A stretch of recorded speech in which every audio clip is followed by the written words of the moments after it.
Maa Studies. So if you have been joining all along, you know that we are studying and taking an in-depth look at the Kali Sahasranama. And the Kali Sahasranama are the 1008 names of the Holy Mother.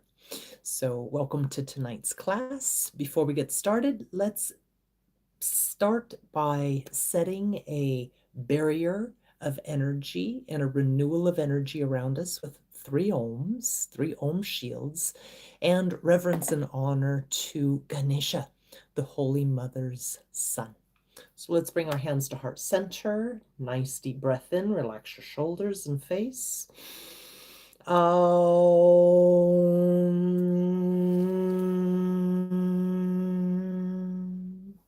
A second time.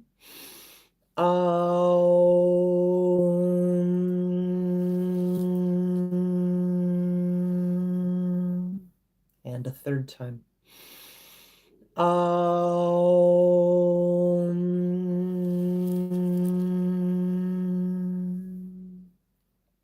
Om Gam Ganapataye Namaha.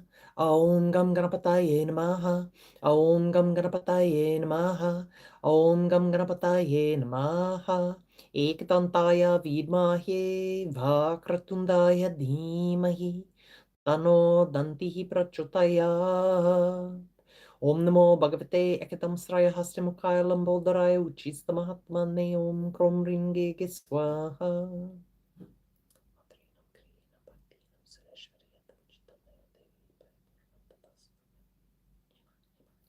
Jema.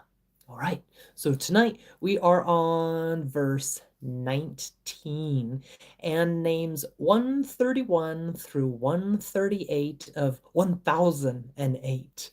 So tonight is actually going to be a little bit special, at least special for me, because we're going to be talking about Chinnamasta, and her name happens to fall in this verse tonight. And this coming Thursday is what's called Chinnamasta Jayanti. So this is like Chinnamasta's appearance day. And so I'll have a little extra poetry and a little extra artwork for Chinnamasta tonight. Good night, Wolf Deadwood, or good evening, I should say. All right, so let's go ahead and start with our verse. Now, if you're ever wondering where these words are, I always type them in advance in the description so that you can have the actual word itself. So let's listen to what the verse sounds like. Let's see if I can get my tongue untwisted. Nṛmuṇdahastaśastā Chinnamastā Sunāsikā Dakṣiṇā śyāmalā śyāmā śyāntā Pīnonnatastanī. And we're going to look deeper into all of these words, not only what the one-line definition and most puja books say, but also the word breakdown and a deeper dive. So let's get started. Name 131 of Kali Maa. Nṛmuṇdahastaśastā. No, let's say that again. Nṛmuṇdahastaśastā. This normally is translated as she who holds the skull of impure thought. Now, if we look at the word closer, nir, N-R. Good evening, Kaku, Kari. Thank you for joining. So N-R means man or human. And munda means skull, or some translation, it's a severed head. And hasta is arm or hand, and then shasta is a weapon or a knife. Good evening, Katyani, Beta. Thank you for joining. So when we look at this word, Nṛmuṇdahastaśastā, we also understand that this doesn't just mean she who holds the skull of impure thought, but this also goes deeper into one of Chinnamasta's name. Good evening, Louis.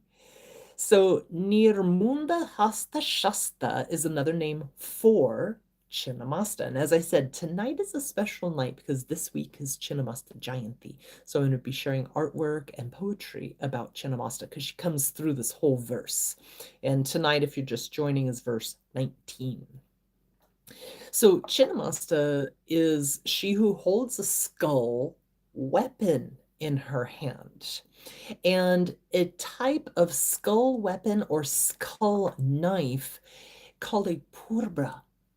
And this is like a dagger with skulls engraved on them. And we talked about this in another class, how many times there's 3 skulls, one that is freshly severed, one that is in medium state of decomposition, and one that's just a skull. Now, if we look into name 132, which is right after this one, Matthew, we are talking about the 1008 names of Kali Maa, the Kali Sahasranama, and tonight we're on verse 19, names 131 to 138. So name 132, Chinnamasta. Chinnamasta is defined as she who holds the severed head of duality. But Chinnamasta, wow, what an incredible form of the Holy Mother Kali Maa. Chinna means chopped, and Masta means head. Now, Chinnamasta is the 6th Mahavidya. So there's 10 Mahavidyas. Dasha means 10. Dasha Mahavidyas, and Chinnamasta is the 6th. And she is seen holding her own self-decapitated head. And this signifies self-decapitation, self-control, sacrifice of one's ego, and mastery over one's mind and sense organs. Now, let's start by taking a look at an image of Chinnamasta. This is one that I drew a couple years ago. So Chinnamasta, and you can see here, she has her sword and she has decapitated her own head and she's holding it. We're going to look deeper into the symbology tonight, and we'll see who is this attendant, who is this attendant, and what do these 3 streams of blood signify. Now, when we look at Chinnamasta, we also know her as Mother of striking force. We also know her as Shakti of will, your deep soul willpower. And we also know Chinnamasta as Mother of perception and thunderous Ma. So when we look at Chinnamasta, we see these 3 streams of blood coming out of her body. And some people are like, what is going on here, and why this gruesome imagery?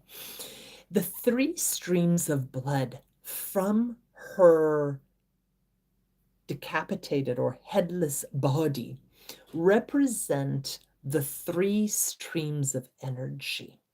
Now, if we understand the symbology closely, the center stream of blood is the sushumna nadi, or the life force from the central channel. And the right stream of blood is the pingala, and the left side stream of blood is the ida. But let's look a little bit closer before we go into that. Now, you'll often see that she has 2 attendants. So when we see an image of Chinnamasta, we usually see 2 different attendants. They're drawn differently. This is just my drawing of how I interpreted them, how I saw them. So the 2 attendants are drinking the other 2 streams of blood. One attendant, that attendant's name is Dakṣiṇā. There are a set of Dakṣiṇas, and one of those Dakṣiṇas' name is Dakṣiṇā. And the other attendant is Varnini. One represents the Rajasic blood life force, and one represents the Tamasic life force. So I'll go a little bit deeper into that before we go beyond Chinnamasta. So when I was taught by my guru, my Baba, Krishna Kali Das, the imagery was very, very potent for me. And I'm just going to do a little bit of reading this evening. So Chinnamasta is the self-decapitated headless goddess, and one of the most frightening and disturbing forms for many when they start studying Kali Maa. As said before, Chinnamasta means severed head. And she represents the interaction between the dance of light, sound, speed, and force. This is a bit more esoteric in nature, but stay with me. The electrical force, when we are born, that enters in through the aperture at the top of the head, is said to be the force of Chinnamasta coming into the body and enlivening it, first through what are called the 72,000 nadis. A nadi is a channel.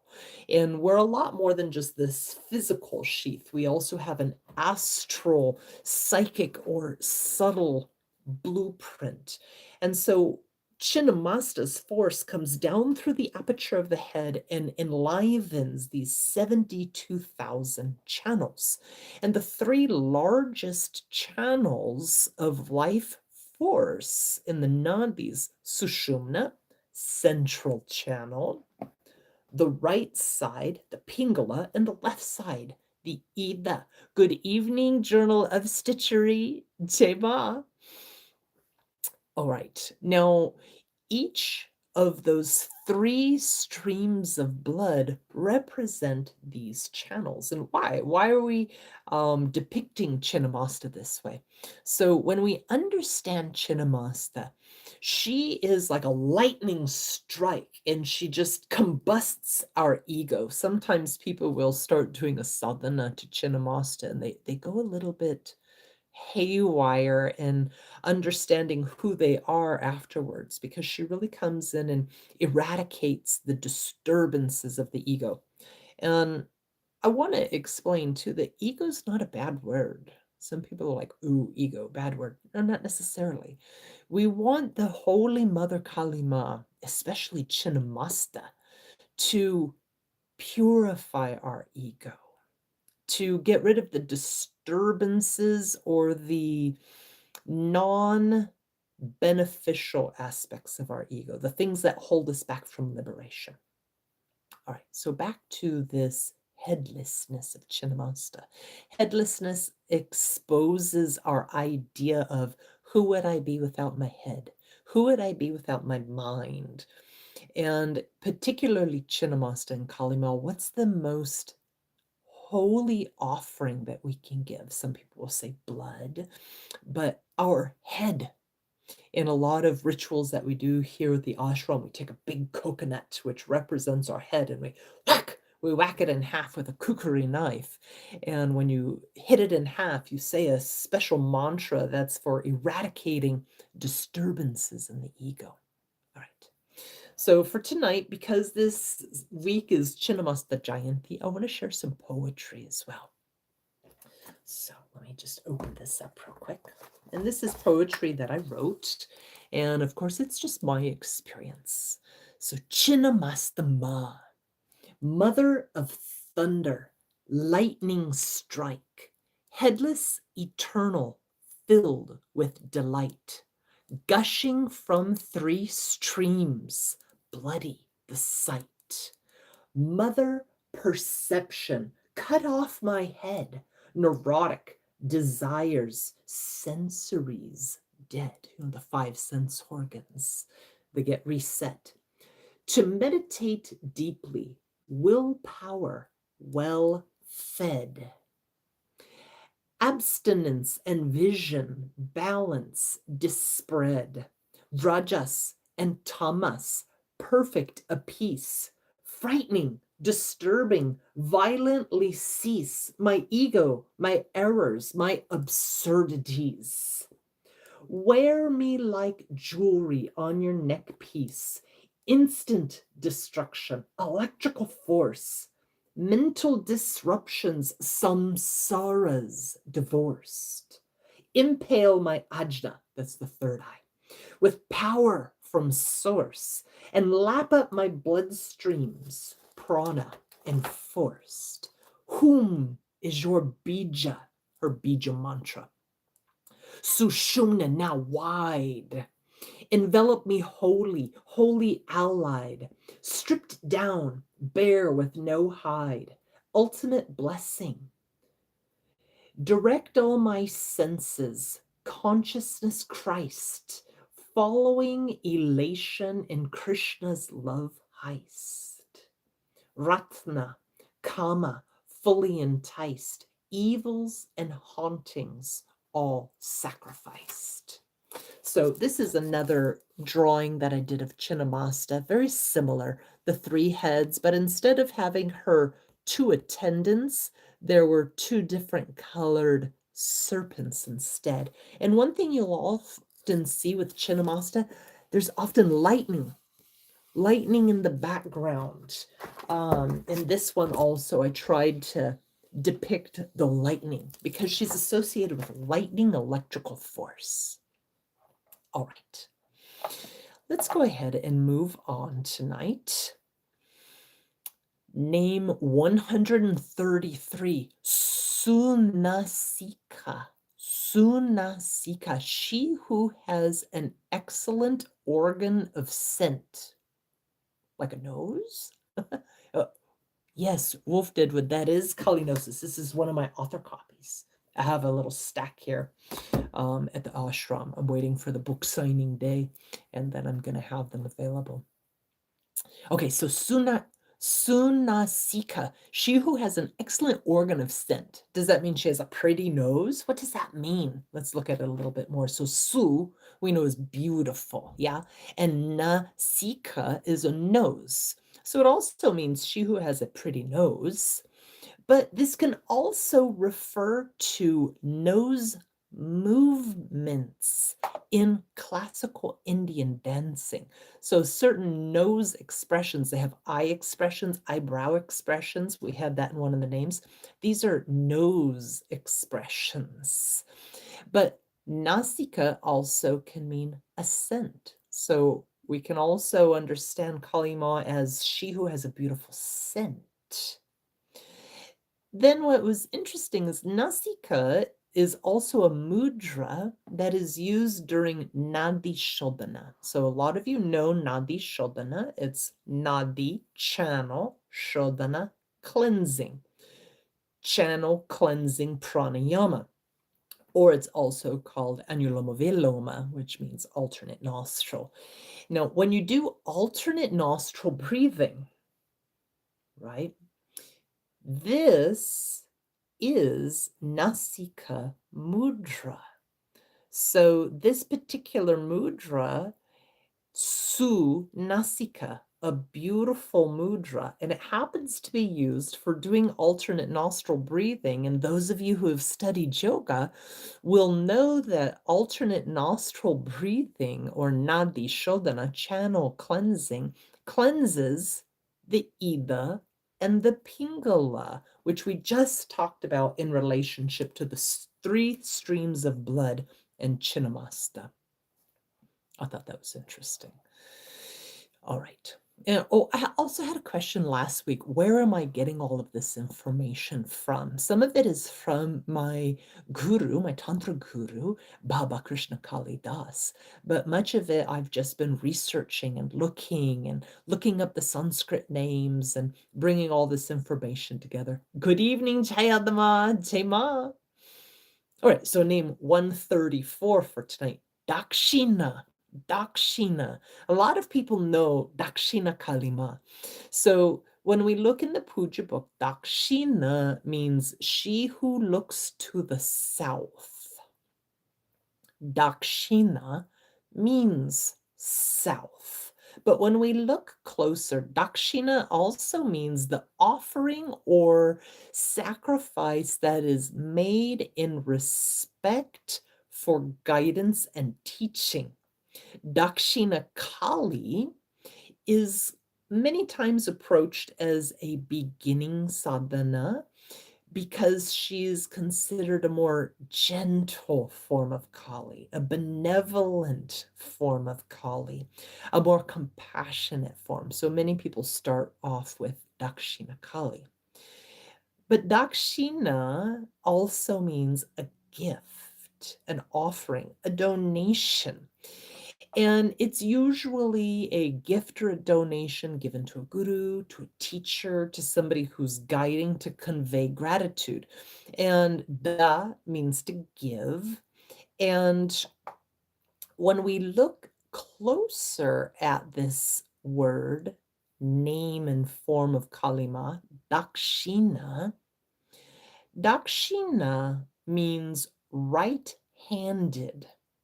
It also means the right-handed path. So those of you who have learned a bit or studied Tantra, you know that there's right hand path and left hand path. That's the opposite. This is my left hand, my right hand.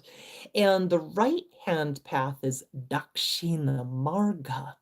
And this is usually more focused on devotion and inner transformation and receiving grace. What's also interesting is Dakṣiṇā is synonymous with Lakshmi, who is a much gentler form of the Holy Mother. And she represents giving, she represents charity, and that cycle of giving back. All right. Name 135, śyāmalā, śyāmalā. Now, those of you who are Krishna lovers, you know that śyāmalā is a name for Krishna also. Śyāmalā, when referring to the Holy Mother, means she who has a dark complexion. And most of us recognize Kali Maa with either the blue or dark black skin. So śyāmalā actually means black, blackish, or the dark one. And śyāmalā, like we said, is also a name for Krishna. He oftentimes has blue skin or dark black skin. Śyāmalā is also a name for Matangi Maa. Matangi Maa is the 9th of the Dasha Mahavidyas, and she has that dark, dark, dark green skin. And usually you'll see her, sometimes she has like blackish skin complexion. She's the one that's holding a veena, and she's got the little green parrot on her shoulder. And she conveys knowledge and arts and deep insight, knowing, and creative expression. Another thing that's interesting about the name and form śyāmalā is it's a synonym for the healing Ayurvedic herb called ashwagandha. Ashwagandha. And the botanical name is Withania somnifera. And this is denoting its dark roots. Usually when we make a medicinal preparation of ashwagandha, it's from the roots, not the actual plant, leaves or fruit. It's called winter cherry. It has these little red cherries, red berries, but it's from the root that we use it.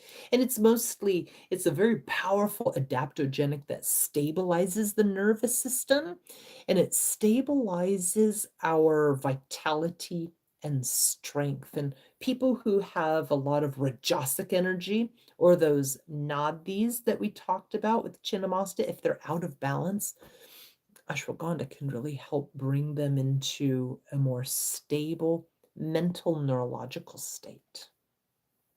Okay, couple more names for this evening. Name 136 is śyāmā. We had śyāmalā, now we have śyāmā. And this means she who is dark. Śyāmā also means the dark sky or night sky, and it also means dark as a cloud. Śyāmā, the feminine form, is a name for Kali, obviously, because we're doing the 1008 names of Kali, but it's also a name of Radha. So śyāmalā is a name for Krishna, and then his eternal consort, Śyāmā, is Radha. But also śyāmā masculine form is Krishna. So people are like, well, which is it? Is it Kali? Is it Radha? Or is it Krishna? Well, are we so silly that we think that God isn't one and that all these names are not just different manifestations? Now, when we look at śyāmā, I thought it was interesting. It's also the name of a cuckoo bird. an Indian cuckoo bird, which is gray, black in color. And it's also the name of a plant called Priyangu. Priyangu is used to treat blood disorders, bleeding wounds, bleeding ulcers. Interesting that Chinnamasta, there's always so much blood going on because of the headlessness. And it's also the name of a plant called beauty berry, and it's used in a lot of beauty products. And śyāmā is also a plant that's called indigo plant, and it's used for dark blue dye. So dark. Or two more names for tonight. Śyāntā, śyāntā. And if you're just now joining, don't forget, in the description, I put all the names in there so that you can see the spelling and the different markings so you can pronounce it correctly. So 137 is śyāntā. And this means she who is peace, like shanti, but different, śyāntā. So Kali Maa as peacefulness. And I've said this in many classes already. A lot of people have just this limited, narrow perception of Kali Maa as, fierce and fighting and bloody and fangs and tongue hanging out. But we also have these very peaceful forms of Kali Maa, Dakṣiṇā and śyāntā. Now, śyāntā means calm, means serene, means tranquil. Śyāntā is the name of a bhav. What's a bhav? Like a mood, a rasa, a way of forming your meditative or devotional stance. And śyāntā bhav is a mind state focused on inward peace that's free of desire. And this form of Kali Maa, śyāntā, brings us closer to that mindset and liberates us from whatever blocks us from that. Śyāntā is, like I said, a rasa, and rasa means a lot of different things. Rasa can mean a flavor, like a taste, like sour, salty, sweet, but it's also a mindset. And like I said, it means peaceful emotion. Okay, one last name for tonight. I try to make these only about 30 minutes long or less. The last one is Pīnonnatastanī. This one was quite interesting when I researched it. So in the puja books, it says, she who raises the trident in her hand, holding a trident. Very classical imagery of Kali Maa. And I usually refer to this one, bam, there's her trident in her hand, right? But when we look at the word breakdown, Pinaka means staff or trident, and Pīnonnatastanī means the mother goddess Kali, who is the universal nourisher and the source of all life and abundance. But when we look at this word a little bit closer, Pina means plump or large. Unnata means upraised or prominent. And stana actually means breasts. So in the puja books, it doesn't talk about her breasts, but as the nourisher and giver of life, this is what we also see the word means. So let's go back and review. Let's look at our verse for tonight. Nṛmuṇdahastaśastā Chinnamastā Sunāsikā Dakṣiṇā śyāmalā śyāmā śyāntā Pīnonnatastanī. She who holds the severed heads with impure thoughts. She who holds the severed heads of duality, Chinnamastā. She who has an excellent organ of scent, or a beautiful nose, or a beautiful scent. She who is Dakṣiṇā, the one that faces south, the right hand path, Dakṣiṇā marga. Śyāmalā, she who has a dark complexion. Śyāmā, she who is dark like rain clouds. And śyāntā, she who is peaceful and content. And Pīnonnatastanī, she who has a trident in her hand, or the giver and nourisher of life with large breasts. So I hope you've enjoyed these names tonight. Next week, we will be going into verse 20. If you're not subscribed already, go ahead and hit subscribe so you can catch all of these. I've been trying to be real diligent too, that I put like an end card. So when you're done with the previous week, the next one pops up in order so that you can go back, review, for those of you diehard Kali people. And so until next week, I hope that you all have a wonderful week. Remember that this Thursday is Chinnamasta Jayanti. Very, very special day to honor Chinnamasta. And it happens to also be Nṛmuṇdahastaśastā Jayanti. And we've talked a little bit about Narasimha, Narasimhika, and it's interesting, they both have lightning associated with them. So have a powerful Thursday, and I'll see you next Tuesday, 6 p.m. Pacific Coast time. Jai Maa. Jai Maa. Thank you for joining.